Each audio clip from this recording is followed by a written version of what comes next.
Tes 1, 2, 3.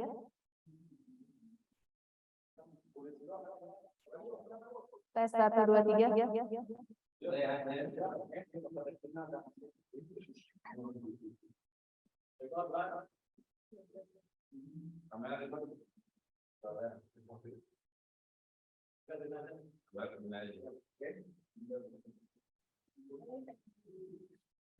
Assalamualaikum warahmatullahi wabarakatuh. Selamat pagi, salam sejahtera untuk kita semua. Salam sehat RSUD Banten. Selamat datang kembali di webinar RSUD Banten yang pada kesempatan ini dalam rangka peringatan Hari Ginjal Sedunia yang jatuh pada tanggal 10 Maret 2022. Kami hadirkan webinar kesehatan RSUD Banten dalam tema update DM dan CKD serta prevensi dan edukasi usus kaki DM dan akses vaskuler yang tentunya pada kesempatan ini kami hadirkan para narasumber yang sudah berkompeten di bidangnya. Yang kami hormati Direktur RSUD Banten yang pada kesempatan ini diwakili oleh Wakil Direktur Pelayanan Dr. Devina Novil Sirazam. Kemudian yang kami hormati para narasumber Dr. Budi Suhendra, Spesialis Forensik Mediko Legal Konsultan, Dr. Irwan Mulyantara, Magister Kesehatan Spesialis Bedah, Subspesialis Bedah Vaskuler Endovaskuler Konsultan, Dr. Abdul Rahman Spesialis Penyakit Dalam, Dr. Habibur Rahman Spesialis Penyakit Dalam, dan tentunya pada kesempatan ini webinar akan dipandu oleh moderator, yaitu Dr. Muhammad Irfan Raimana Amiruddin, Sarjana Kedokteran. Para peserta webinar yang berbahagia, puji dan syukur marilah kita panjatkan kehadirat Allah Subhanahu wa Ta'ala, karena pada pagi hari ini kita masih berjumpa dalam acara webinar kesehatan RSUD Banten. Mengawali acara ini, marilah kita menyanyikan lagu kebangsaan Indonesia Raya, dilanjutkan dengan lagu Mars RSUD Banten.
Para peserta webinar yang berbahagia, selanjutnya marilah kita simak bersama sambutan Direktur RSUD Banten sekaligus membuka acara secara resmi webinar pada hari ini yang akan diwakili oleh Wakil Direktur Pelayanan kepada Ibu Dr. Devina Nosil Firazam. Silakan. Terima kasih. Terima kasih. Assalamualaikum warahmatullahi wabarakatuh. Seyogyanya, sambutan ini akan disampaikan oleh Direktur RSUD Banten, tetapi karena ada acara di luar yang tidak bisa ditinggalkan, maka kami mewakili beliau. Baiklah, akan kami bacakan sambutan Direktur RSUD Banten. Bismillahirrohmanirrohim. Alhamdulillahirabbil alamin. Assalatu asrofil amya'il wal musalim wa ala alihi wassohbi ajmain.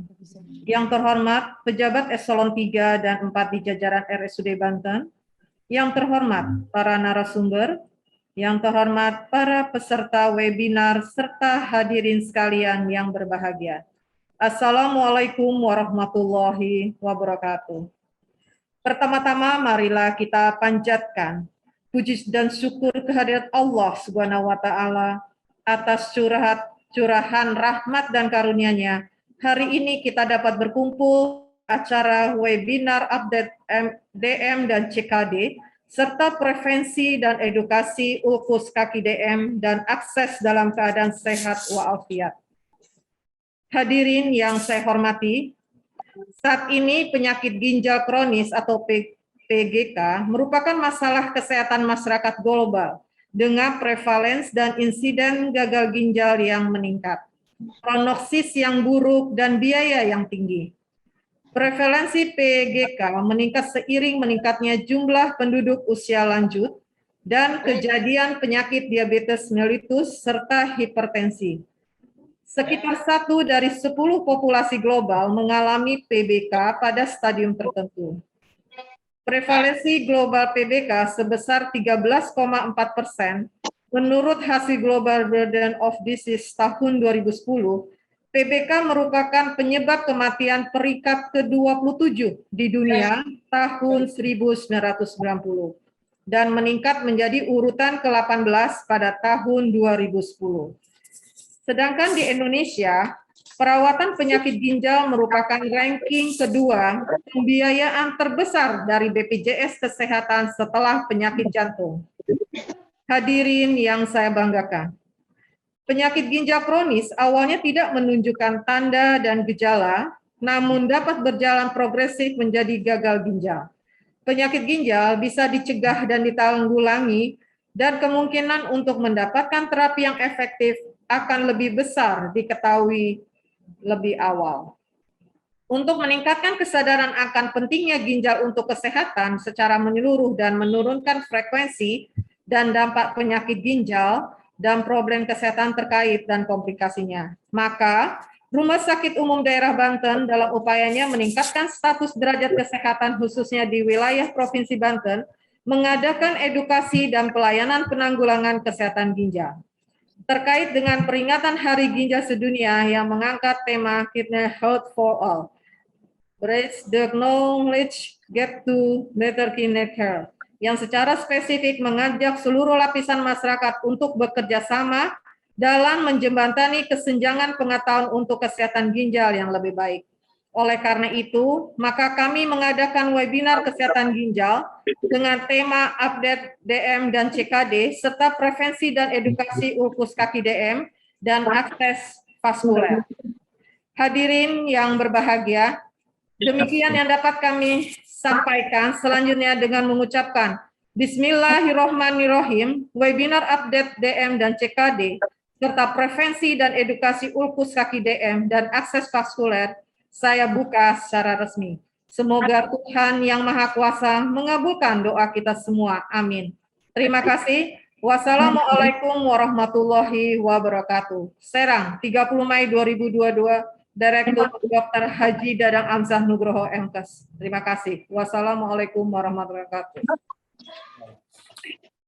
Terima kasih kepada Dr. Devina yang sudah berkenan memberikan sambutan sekaligus membuka acara secara resmi webinar kita pada hari ini. Para peserta webinar yang berbahagia, selanjutnya marilah kita ikuti bersama webinar Kesehatan RSUD Banten dalam rangka peringatan Hari Ginjal Sedunia. Kita mengangkat tema update DM dan CKD serta prevensi dan edukasi lupus kaki DM dan akses vaskuler. Dan yang akan memandu webinar kita pada hari ini adalah Dr. Muhammad Ilham Raimana Amiruddin, Sarjana Kedokteran. Beliau lahir di Cirebon tanggal 10 Desember tahun 1995 dan saat ini bekerja sebagai dokter umum di RSUD Banten. Selamat mengikuti kepada seluruh peserta dan kami mohon bisa berperan aktif dalam rangka diskusi kita pada webinar hari ini. Saya serahkan kepada moderator, kepada Dr. Muhammad Ilham Raimana Amiruddin, Sarjana Kedokteran. Silakan. Terima kasih. Wassalamualaikum warahmatullahi wabarakatuh.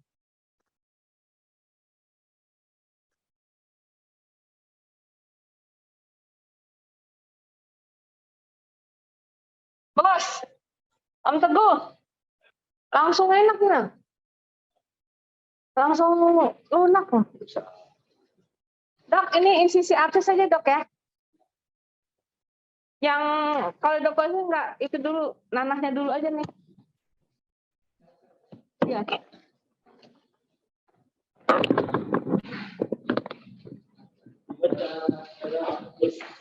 Kali lah. Begitu ya?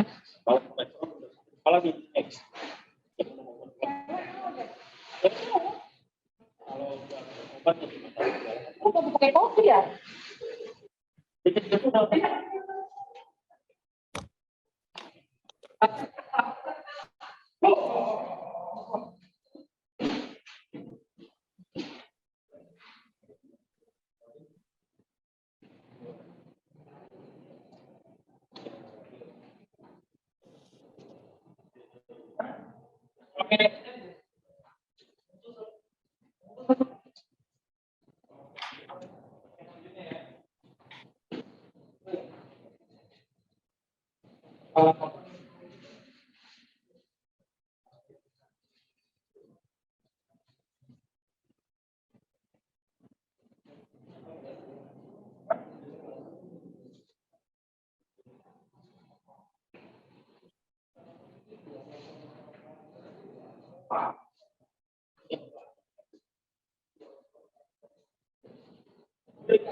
Yud, kuenya mau nggak Yud?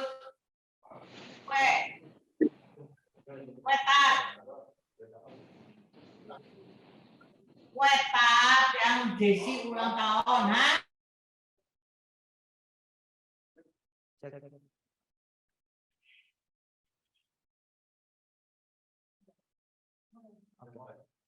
Oke, terima kasih kepada MC. Saya ucapkan sekali lagi telah mempersilakan waktu dan kesempatan kepada saya menjadi moderator pada hari ini. Bismillahirrahmanirrahim. Assalamualaikum warahmatullahi wabarakatuh. Selamat pagi dan salam sejahtera bagi kita semua. Sebelumnya saya ingin mengucapkan terima kasih sekali lagi kepada para partisipan yang telah bergabung dalam acara webinar kita pada pagi hari ini. Lalu juga ucapan terima kasih sebesar-besarnya kepada para pemateri kita, narasumber kita, yang telah mempersiapkan waktu dan kesempatan kita untuk berdiskusi bersama teman-teman dan partisipan sekalian. Dan juga tak lupa terima kasih kepada RSUD Provinsi Banten yang telah mengadakan acara webinar pada hari ini dengan tajuk Update DM dan CKD serta prevensi dan edukasi lupus kaki diabetes dan akses vaskular. Sebelumnya saya kembali ingin memperkenalkan diri saya adalah Dr. Muhammad Raimana Amiruddin. Saya di sini ditunjuk sebagai moderator untuk membantu acara pada webinar pada pagi hari ini. Sebelumnya saya izin dokter ingin memperkenalkan para pemateri kita pada pagi hari ini, para pemateri yang sangat luar biasa tentunya yang punya pengalaman di bidangnya masing-masing. Yang pertama ada Dr. Budi Sufenda, DFM, spesialis forensik mediko legal konsultan. Terima kasih dokter. Yang kedua ada Dr. Habib Burahman, spesialis penyakit dalam.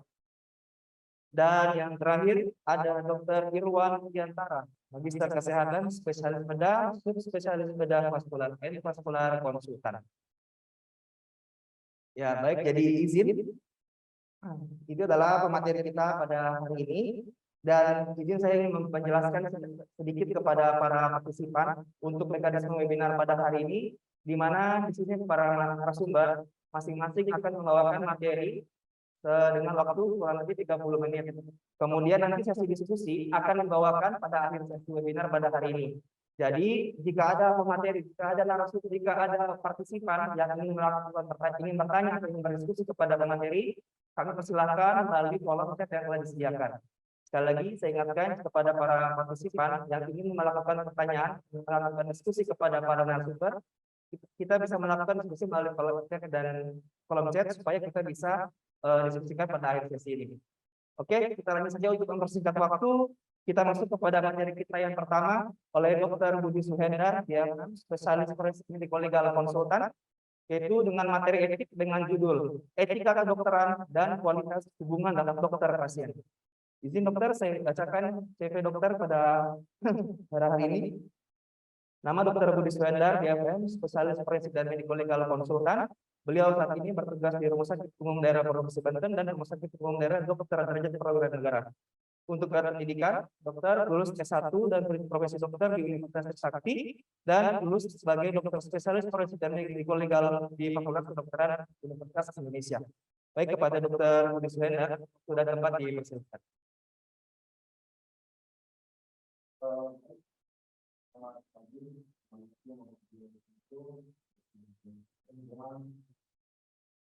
Saya dipersilakan untuk memberikan materi etik khususnya terkait dengan praktek dokter di sini.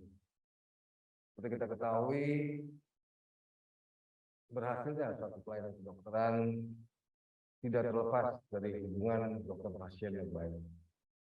Nah, hubungan dokter pasien yang baik ini tentunya harus memiliki kualitas yang baik pula.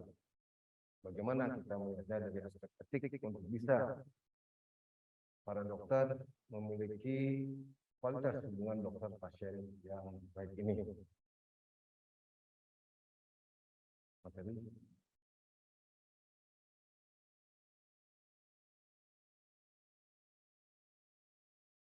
Ya, ini judulnya Etika Kedokteran dan Kualitas Hubungan Dokter Pasien. Perlu maaf bisa di full screen ya. Ya. Kita mulai dengan pemahaman kita tentang manusia. Secara umum, manusia kita bisa definisikan sebagai seperti ini. Adalah makhluk hidup yang memiliki akal, perasaan, dan juga kemampuan unik dalam memutuskan dan menjalankan hidup ini. Ya. Jadi kemampuan unik ini termasuk adalah bahwa seorang manusia memiliki hubungan sosial antar sesama manusia, dan dalam hubungan sosial ini juga memiliki kaidah-kaidah bagaimana mereka saling berhubungan dengan tidak saling menyakiti.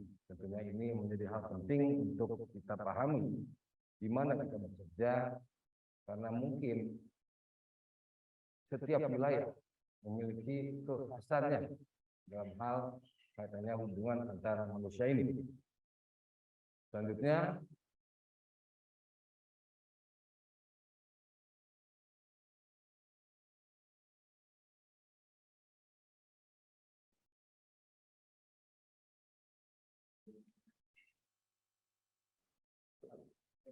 ya, next.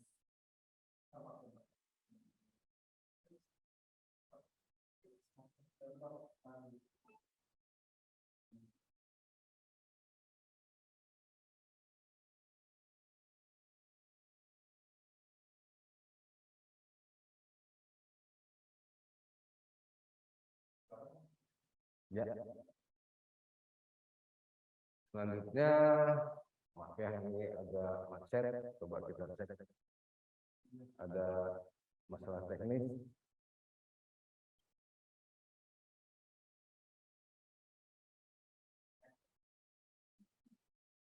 Nah.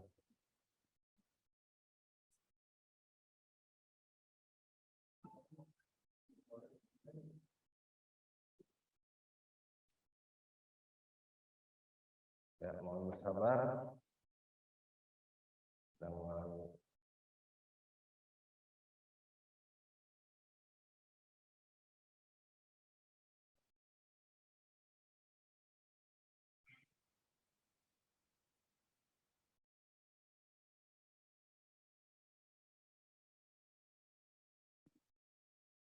Nah, udah. Baik. Dan selanjutnya, setelah pemahaman kita terhadap manusia, tentunya kita juga harus memahami diri kita sendiri, yaitu dokter. Dokter di sini saya sampaikan adalah pihak yang mempunyai keahlian di bidang kedokteran, yang memiliki kewenangan dan izin bagaimana mestinya untuk melakukan pelayanan kesehatan, khususnya memeriksa dan mengobati penyakit dan dilakukan menurut hukum dalam pelayanan kesehatan. Nah, di sini kita bisa lihat bahwa seorang dokter adalah semestinya seorang yang ahli saat melakukan praktek kedokterannya dan memang dianggap ahli oleh masyarakat. Karena itu mereka lah yang akan datang untuk menanyakan perihal apa yang mereka rasakan terkait suatu hal yang ada dalam tubuh mereka. Nah, di sini muncullah satu hubungan antara dokter dan pasiennya. Selanjutnya, dari sisi etika kedokteran, dari definisinya dapat kita pahami atau ketahui bahwa etika kedokteran merupakan seperangkat perilaku anggota profesi kedokteran dalam hubungannya dengan klien atau pasien, teman sejawat, dan masyarakat umumnya, serta merupakan bagian dari keseluruhan proses pengambilan keputusan dan tindakan medis ditinjau dari segi norma-norma dan nilai-nilai moral. Jadi etika kedokteran memiliki fungsi di sini adalah untuk dapat dilaksanakan dan dicerminkan menjadi karakter individu dokter yang merupakan suatu profesi yang melakukan pekerjaannya tentunya berhubungan dengan berbagai macam pihak, baik itu teman sejawat, teman-teman tenaga kesehatan lain, dan masyarakat umum. Nah, di sini ada panduan-panduan yang wajib kita ketahui dan mampu kita lakukan. Selanjutnya, hubungan dokter pasien. Nah, hubungan dokter pasien adalah sesuatu yang unik. Ya, kalau dari aspek hukum itu adalah suatu hubungan kontrapetik yang sifatnya janji upaya. Ya. Tapi dari aspek etikanya, hubungan dokter pasien sepatutnya dilandasi kesadaran pada hubungan baik antar manusia untuk tujuan baik sesuai kebutuhan pasien dalam rangka mengatasi derita yang dialami dengan kesepakatan bersama melalui proses keputusan yang baik. Jadi hubungan dokter pasien tidak terlepas daripada hubungan manusia secara umum juga, tapi memiliki pasar yang sifatnya untuk kepentingan dari pasien yang mendatangi dokter itu.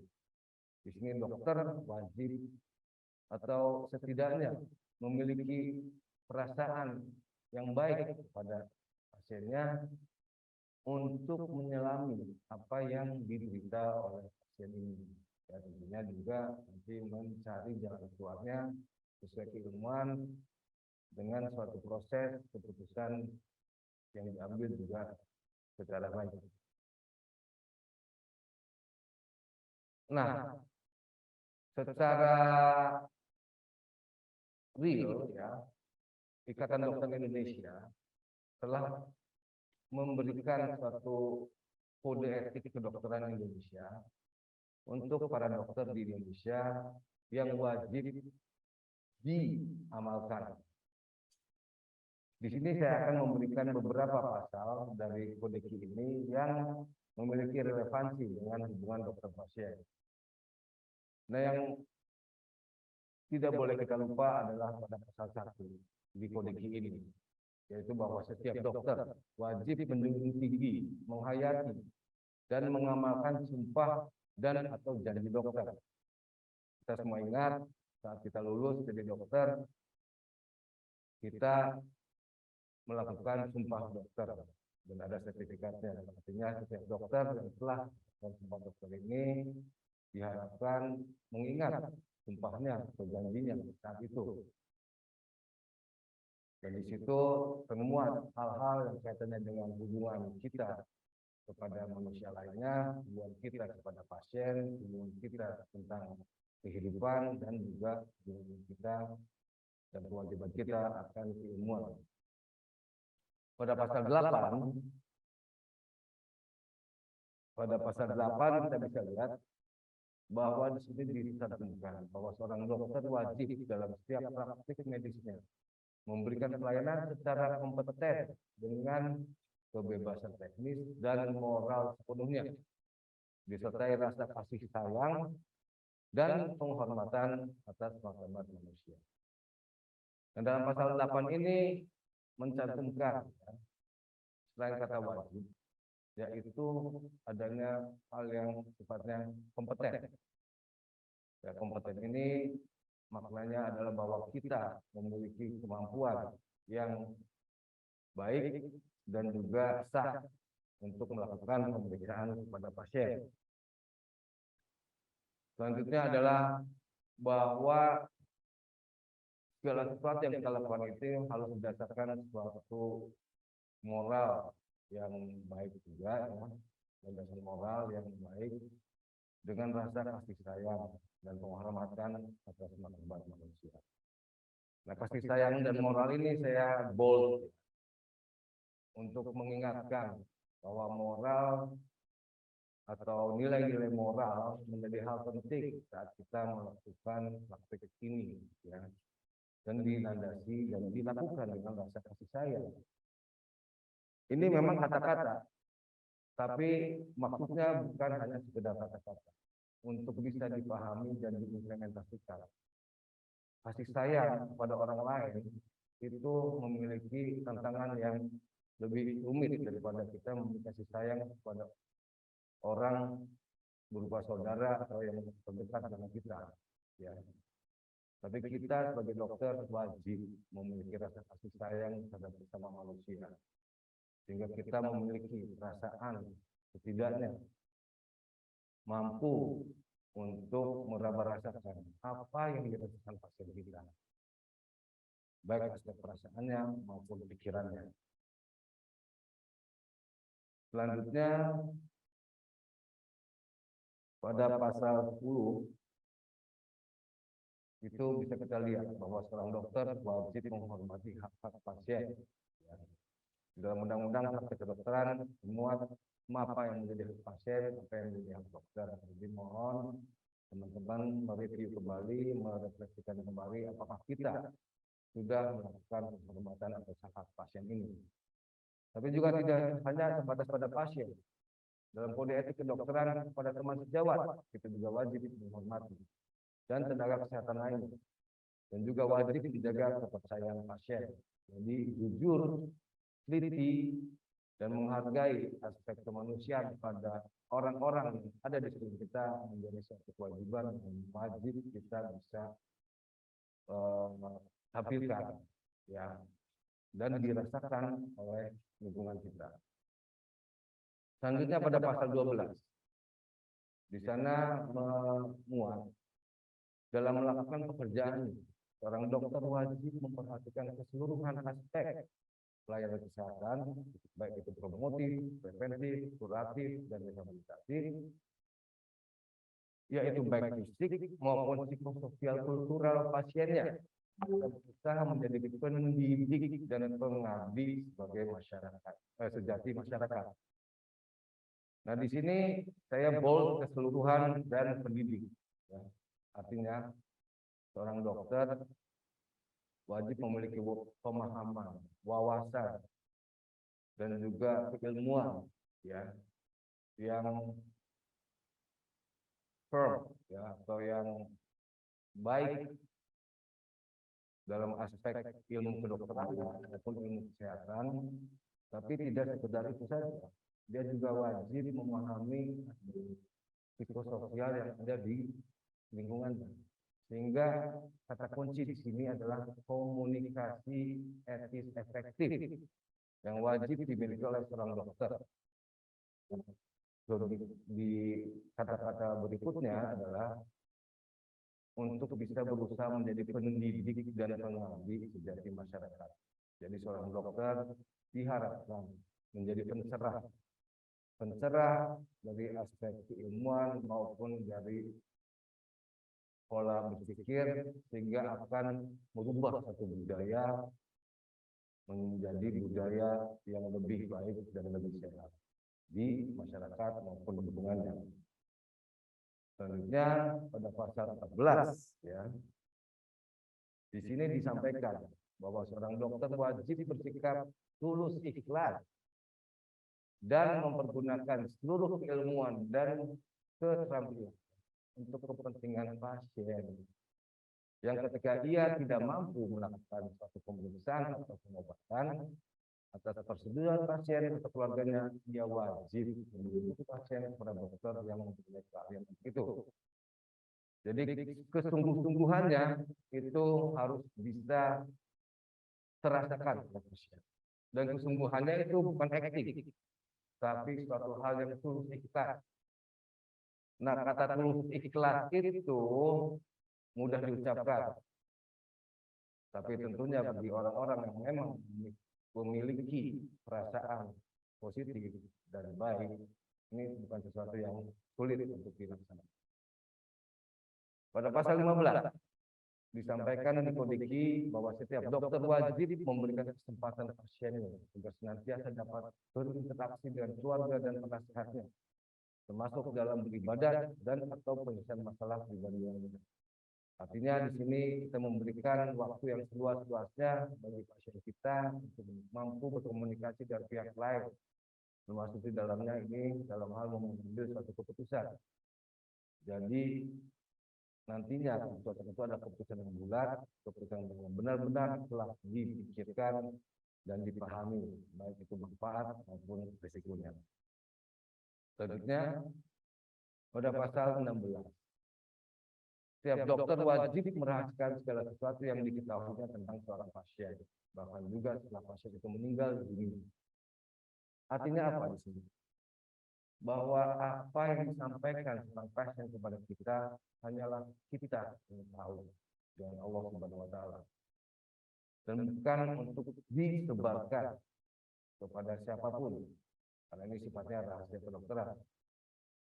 Dan kita patut mencermati apa yang disampaikan kepada kita itu untuk mencari solusi medisnya agar derita yang dialaminya bisa berkurang atau malah hilang. Selanjutnya pada pasal 17, setiap dokter wajib melakukan pertolongan darurat sebagai suatu wujud tugas kemanusiaan, kecuali bila ia yakin ada orang lain bersedia dan mampu memberikannya. Artinya aspek kemanusiaan kita haruslah tinggi. Saat ada orang di sekeliling kita yang membutuhkan pertolongan dan kita mampu melakukannya, dan memang tidak ada orang lain atau tidak ada tempat lain yang dia bisa lebih ditangani, kita tangani lebih dulu.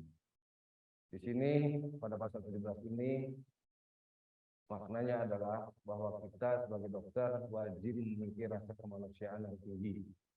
Di sini pun juga ditujukan untuk bisa menjadi pelopor dalam aspek kemanusiaan. Selanjutnya, nah, apa sih tujuan etika kedokteran dari pasal-pasal itu? Apa sih? Apakah hanya sebagai kata-kata yang kosong atau indah saja? Tentunya bukan. Ada tujuan etika kedokteran. Saya mengambil pemikiran daripada Hanafiah yang sendiri.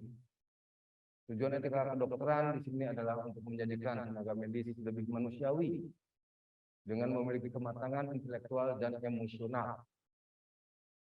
Kalau dalam bahasa saya terjemahkan ini sebagai perkembangan kedewasaan seorang dokter.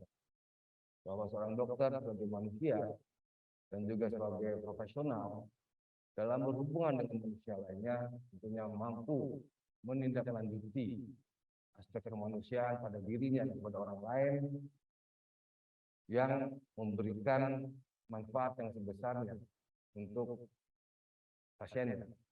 Tentunya di sini ada kedewasaan, ada intelektualnya dan emosional. Kita tahu bahwa dalam saat seseorang datang dengan perasaan yang tertekan atau khawatir, mungkin bisa menggunakan kata-kata yang tidak enak didengar, dan disinilah kita wajib mampu untuk mengabsorb ya segala sesuatu itu untuk tidak terpancing kepada hal-hal yang tidak semestinya.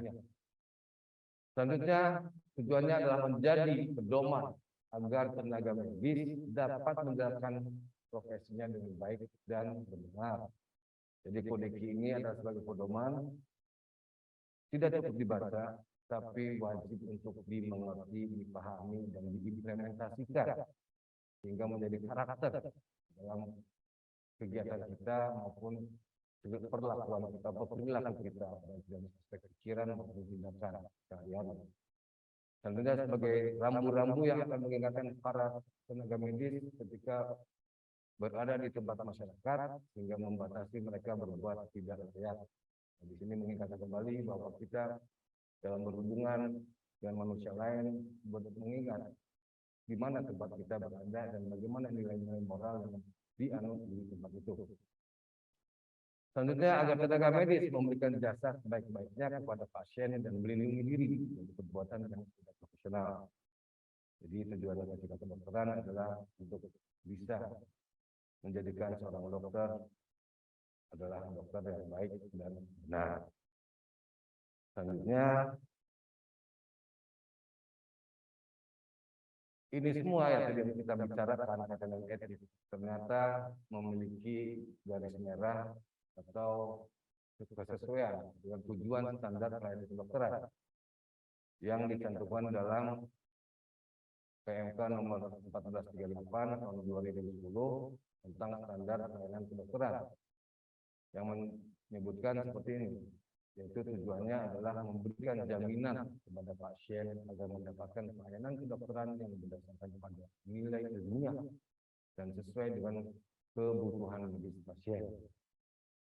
Dan keduanya adalah mempertahankan dan meningkatkan mutu pelayanan kedokteran yang diberikan oleh dokter atau dokter gigi. Jadi di sini adalah hal-hal ya yang ditujukan atau ingin dituju oleh negara Republik Indonesia melalui Kementerian Kesehatan sebagai regulator bahwa para dokter memiliki standar. Ya. Kalau kita bicara standar, artinya ada standar etik dan standar ilmu kedokterannya. Nah, tadi yang saya sampaikan kodeki itu adalah standar etik kita. Tentunya bagi setiap dokter yang memahami dan mampu menindaklanjutinya dengan baik, tidak akan sulit untuk melakukan.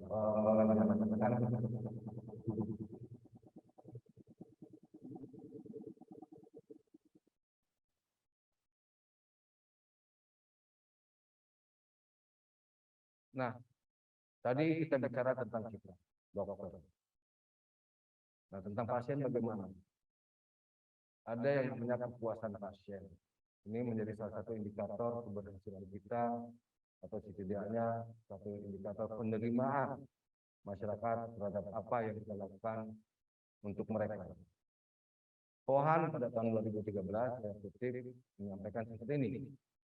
Kepuasan pasien adalah satu tingkat perasaan pasien yang timbul sebagai akibat dari kinerja layanan kesehatan yang diperolehnya setelah pasien membandingkan dengan apa yang diharapkannya. Jadi pada saat ada pasien dan seorang pasien datang ke kita, dia memiliki harapan. Tentunya harapan itu akan terefleksikan saat dia mengalami proses pelayanan medisnya dan juga sampai akhir pelayanan medisnya. Jadi itu akan muncul apakah dia merasa puas atau tidak. Tentunya kita semua menginginkan bahwa setiap pasien yang kita tangani memiliki kepuasan kaitannya dengan apa yang kita berikan dan kita lakukan.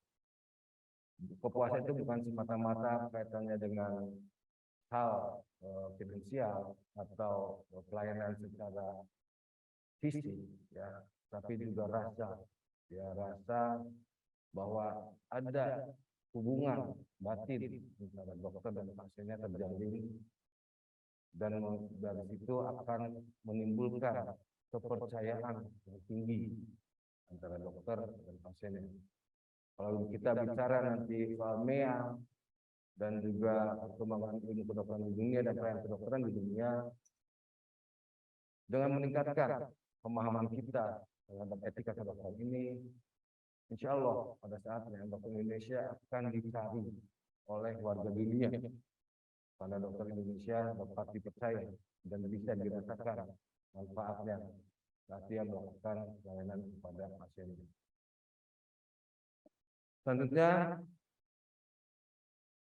jadi kualitas hubungan dokter pasien sangatlah bergantung pada kesadaran dan kemampuan dokter untuk memahami etik kedokteran dan mewujudkannya dalam kehidupan sehari-hari, khususnya saat praktik. Jadi pesannya di sini adalah, bila kita ingin dipercaya, bila kita ingin memberikan manfaat yang sebesar-besarnya yang dihargai oleh orang-orang yang kita tangani dan juga lingkungan kita, tentunya langkah pertama adalah kita wajib untuk memahami aspek etik kedokteran ini dengan benar dan baik.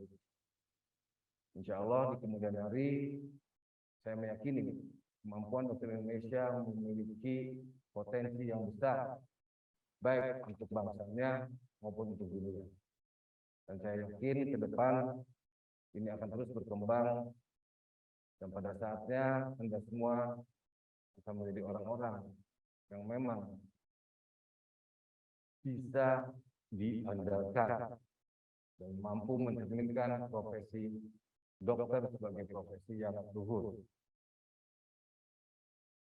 Pesan akhir adalah ini, jadi ini adalah satu ungkapan dari seorang yang bekerja di bidang kedokteran ini, yang menyampaikan kalimat-kalimat seperti ini. Ini bukan hanya tentang sekedar untuk melakukan, tapi untuk melakukan dengan baik dan benar. Dan ini bukan tentang sekedar menjadi dokter, tapi menjadi dokter yang baik dan benar. Dan tentunya terkait dengan tema yang ada di kesempatan ini, keberhasilan daripada penanganan pasien tidak terlepas juga dari hubungan dokter pasien yang baik. Demikian, terima kasih. Wassalamualaikum warahmatullahi wabarakatuh.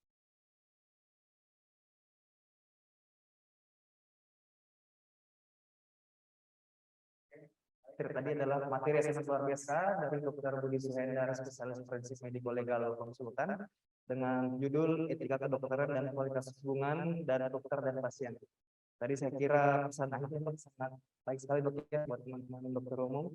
Tadi juga saya ingin meng-highlight bahwa ini mengingatkan kembali kode etik bagi teman-teman dokter umum itu untuk meningkatkan kualitas sebagai pedoman juga, kualitas juga meningkatkan kualitas hubungan dokter dan pasien, sehingga bisa mencapai tujuan kita untuk menjadikan tenaga medis yang lebih manusiawi dengan memiliki kematangan intelektual dan emosional. Sekali lagi terima kasih dokter, materi yang sangat baik sekali dokter dari Dr. Budi Suhendra. Jadi sekali lagi izin saya ingatkan kepada para partisipan yang ingin bertanya bisa melalui kolom chat, dan nanti kita akan diskusikan pada akhir sesi webinar pada hari ini. Oke, kita lanjut ke materi berikutnya, yaitu oleh Dr. Habibur Rahman, spesialis penyakit dalam, dengan judul Diabetes mellitus dan komplikasi ulkus diabetikum. Izin dokter, saya bacakan CV singkat dari Dr. Habibur Rahman, pemateri kita pada pagi hari ini. Nama Dr. Habibur Rahman, spesialis penyakit dalam. Beliau bertugas di Rumah Sakit Umum Daerah Provinsi Banten sejak tahun 2021 untuk gelar pendidikan untuk dokter umum di Fakultas Kedokteran Universitas Padjadjaran, dan menyelesaikan program pendidikan dokter spesialis ilmu penyakit dalam di Fakultas Kedokteran Universitas Padjadjaran. Kepada Dr. Habib, waktu dan tempat dipersilakan. Terima kasih Dr. Ilham. Assalamualaikum warahmatullahi wabarakatuh. Selamat pagi, salam sejahtera untuk kita semuanya. Terima kasih diberikan kesempatan pada pagi hari ini. Terima kasih juga kepada teman-teman sejawat semua yang telah meluangkan waktu untuk bisa mengikuti webinar kali ini.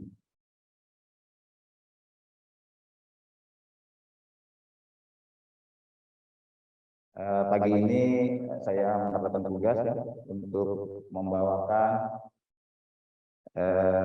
materi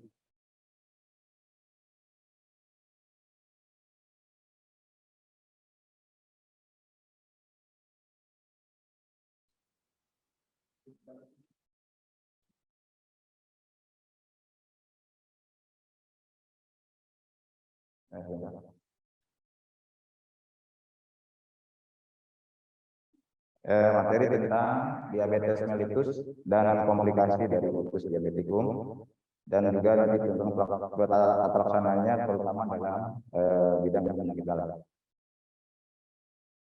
Seperti kita ketahui bahwa diabetes mellitus secara definisi adalah suatu penyakit atau gangguan metabolisme kronis dengan multi etiologi yang ditandai dengan gangguan atau ditandai dengan tingginya kadar gula darah, disertai dengan gangguan metabolisme karbohidrat, lipid, dan protein sebagai akibat insufisiensi dari fungsi insulin. Insufisiensi fungsi insulin ini akan mengakibatkan gangguan atau defisiensi produksi insulin oleh sel-sel beta pankreas yang ada di sel-sel beta Langerhans yang ada di kelenjar pankreas, atau disebabkan oleh kurang responsifnya sel-sel tubuh terhadap insulin.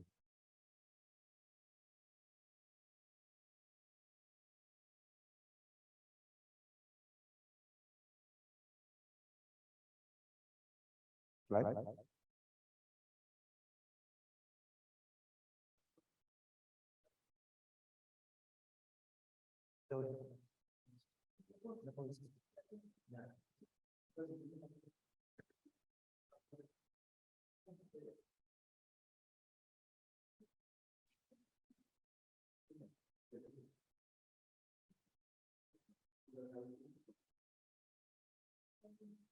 Sebentar, ada gangguan teknis.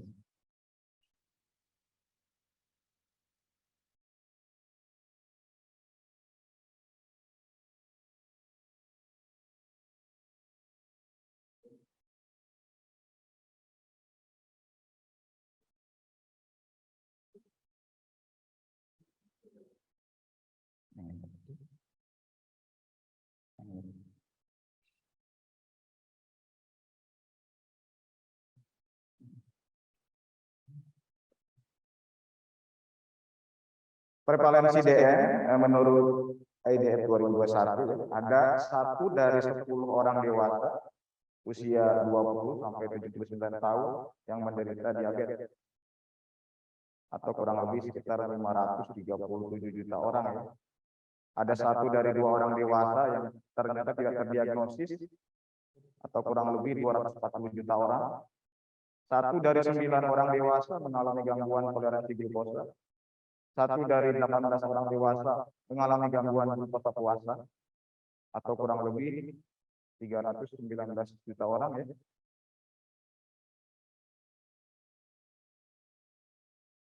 Tiga dari 4 dengan diabetes yang 3 dari 4 orang itu tinggal di negara-negara yang berpenghasilan rendah.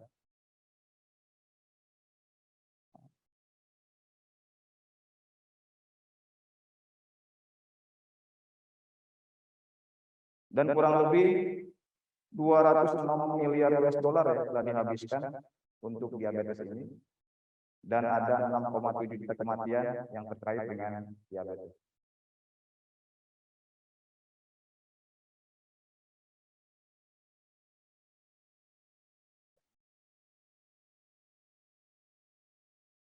Estimasi prevalensi pasien diabetes dewasa di dunia pada tahun 2000 itu terdapat 151 juta pasien dan meningkat menjadi 537 juta pada tahun 2021, dan diperkirakan ada 784 juta pasien diabetes pada tahun 2040. Jadi ini memang angka yang tinggi ya. Ini ternyata pasien-pasien diabetes, kita juga di rumah sakit banyak pasien-pasien diabetes yang berkunjung ya, terutama dengan komplikasi ulkus diabetes ini. Ini prevalensi ulkus diabetes di dunia, di Eropa sekitar 1% populasi diabetes dengan ulkus diabetes, dan di Afrika itu kurang lebih 11%. Ulkus diabetes itu biasanya bisa terjadi pada 15 sampai dengan 25% penderita diabetes. Prevalensi ulkus diabetes di Amerika Serikat adalah 7 sampai dengan 18% dan menjadi alasan paling sering pasien diabetes yang masuk ke rumah sakit. Secara patofisiologi, DM dapat terbagi menjadi DM tipe 1 dan DM tipe 2. Pada DM tipe 1 terjadi karena adanya reaksi autoimun yang menyebabkan hancurnya sel beta pankreas sehingga terjadi resistensi insulin. Pada DM tipe 2 bisa terjadi karena idiopatik, faktor usia, genetik, termasuk pola hidup dan diet, sehingga menyebabkan menurunnya sel beta pankreas dan mengakibatkan terjadinya resistensi insulin. Resistensi insulin inilah yang menjadi inti dari diabetes mellitus, di mana akan terjadi hiperglikemia, peningkatan metabolisme protein, dan proses liposis. Hiperglikemia mengakibatkan terganggunya fleksibilitas eritrosit sehingga terjadi pelepasan oksigen, kemudian mengakibatkan hipoksia perifer dan menyebabkan terjadinya perfusi jaringan perifer yang tidak efektif dan dapat menimbulkan nyeri. Peningkatan metabolisme protein akan mengakibatkan penurunan berat badan dan resiko kurangnya nutrisi. Hiperglikemi juga terjadi karena diet yang terlalu bebas sehingga intake tidak adekuat dan dapat mengakibatkan resiko kurangnya nutrisi. Hiperglikemi juga mengakibatkan poliuri sehingga terjadi defisit dari poluan cairan. Kriteria diagnosis DM pada pemeriksaan glukosa plasma puasa ditemukan hasil pemeriksaan lebih dari sama dengan 126 mg per desiliter. Pada pemeriksaan glukosa plasma lebih dari 200 mg per desiliter dengan pemeriksaan PTGO ya, tes toleransi glukosa oral dengan beban glukosa 35 gram, atau pada pemeriksaan glukosa plasma sewaktu lebih dari 200 mg per desiliter dengan keluhan plastik seperti poliun, polidipsi, polipagi, parestesi, pruritus ya, keluhan plastik. Dan bila ditemukan pemeriksaan HbA1c-nya lebih dari 6,5. Ini masuk ke dalam kriteria diagnosis diabetes. Mengapa penderita diabetes banyak yang mengalami ulkus diabetes? Hal ini terjadi karena adanya disfungsi endotel. Seperti yang dijelaskan pada slide sebelumnya bahwa pada diabetes terjadi hiperglikemi dan resistensi insulin. Pada diabetes juga dapat terjadi kelainan asam lemak bebas dan mengakibatkan peningkatan stres oksidatif dan aktivasi protein kinase yang terjadi di endotelium. Proses di endotelium ini mengakibatkan vasokonstriksi, inflamasi, dan trombosit. Dan pada akhirnya dapat terjadi aterogenesis. Secara etiopatogenik, pada penderita ulkus diabetes dapat terjadi hiperglikemia kronis yang mengakibatkan produk akhir glikasi tingkat lanjut, oksidasi glukosa, dan peningkatan poliol pathway, sehingga terjadi stres oksidatif dan mengakibatkan iskemia saraf dan kematian sel saraf. Pada kaki diabetes, neuropati perifer adalah faktor risiko utama untuk terjadinya ulkus diabetes. Neuropati perifer diabetik adalah komplikasi diabetik yang paling sering dan berdampak pada ulcerasi dan dapat menyebabkan amputasi. Prevalensi neuropati perifer diabetes sekitar 16 sampai 60% dan meningkat seiring durasi dari diabetes dan kontrol glukosa yang buruk. Jadi semakin lama pasien itu menderita diabetes dan kontrol glukosanya juga makin buruk, akan memperberat terjadinya ulkus diabetes. Secara definisi neuropati perifer diabetik yaitu adanya gejala dan atau tanda-tanda disfungsi saraf perifer pada penderita diabetes telah mengesampingkan penyebab-penyebab lain. Jadi etiologi dari lupus kaki diabetik ini adalah multifaktor, ya, yaitu adanya faktor iskemik, neuropati, dan infeksi. Faktor risiko terjadinya lupus diabetik adalah neuropati perifer, trauma, dan deformitas. Yang jika ketiga faktor ini ada, maka akan menyebabkan 63% kasus lupus kaki diabetik. Faktor trauma bisa terjadi karena trauma ringan yang berulang, tekanan rendah atau tekanan tinggi dalam waktu yang singkat. Sedangkan faktor deformitas bisa berupa visual dan bisa juga non visual, seperti mobilitas sendi yang terbatas. Beberapa faktor risiko yang mengakibatkan lupus diabetes pada penderita DM, antaranya itu memiliki deformitas pada kaki, kebiasaan merokok, usia lebih dari 45 tahun, memiliki riwayat ulcerasi pada kaki, dan pasien DM yang menderita hipertensi.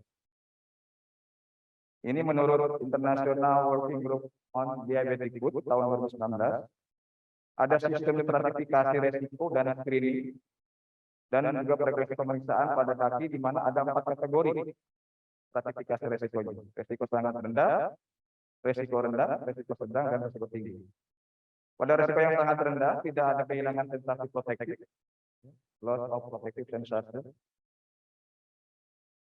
dan peripheral arterial disease. Dan screening dan serta pemeriksaan frekuensi pemeriksaan kakinya jelas setahun sekali. Pada risiko rendah ada kehilangan dari sensasi protektif atau adanya peripheral arterial disease. Kita frekuensi pemeriksaannya 1 sampai 2 kali setahun. Pada risiko sedang terdapat LOPS dan peripheral arterial disease atau LOPS dan deformitas kaki atau PAD dengan deformitas kaki serta pemeriksaannya 2 sampai 4 kali dalam setahun. Pada faktor risiko yang tinggi terjadi LOPS atau PAD dan adanya 1 atau lebih kondisi berikut ini ya, adanya riwayat lupus kaki, amputasi ekstremitas bawah atau CKD stadium akhir dengan screening dan frekuensi pemeriksaannya setiap 1 sampai 3 bulan sekali. Menurut American Diabetes Association, ada beberapa rekomendasi untuk menilai dan memeriksa penderita lupus DM. Pertama, melakukan evaluasi kaki secara komprehensif, setidaknya mengidentifikasi faktor risiko lupus dan amputasi. Kedua, pada pasien yang terdapat keluhan hilangnya sensorik atau adanya lupus atau amputasi, sebaiknya diperiksakan kakinya pada setiap kunjungan ke pelayanan kesehatan. Sebaiknya menggali riwayat lupus amputasi, cut foot, pembedahan vaskuler atau amioplastik, adanya riwayat merokok, retinopati, komplikasi kidney diabetik, adanya